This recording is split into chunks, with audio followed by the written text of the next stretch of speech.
దావీదు రాసిన 28వ కీర్తన. యెహోవా, నేను నీకు మొరపెట్టుచున్నాను. నా ఆశ్రయదుర్గమా, మౌనముగా ఉండక నా మనవి ఆలకింపుము. నీవు మౌనముగా నుండిన ఎడల నేను సమాధిలోనికి దిగువారి వలె అగుదును.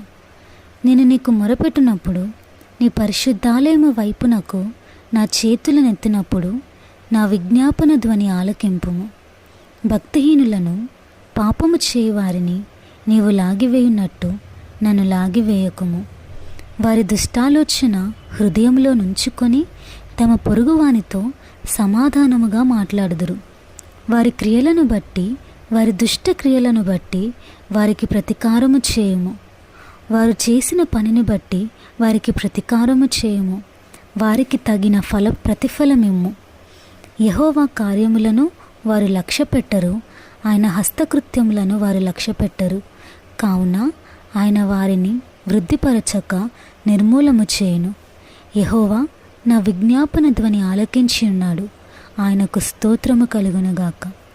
యెహోవా నా ఆశ్రయము, నా కీడము. నా హృదయము ఆయన యందు నమ్మిక ఉంచెను గనుక నాకు సహాయము కలిగెను. కావున నా హృదయము ప్రహర్షించుచున్నది, కీర్తనలతో నేను ఆయనను స్తుతించుచున్నాను. యెహోవా తన జనులకు ఆశ్రయము, ఆయన తన అభిషిక్తునికి రక్షణ దుర్గము.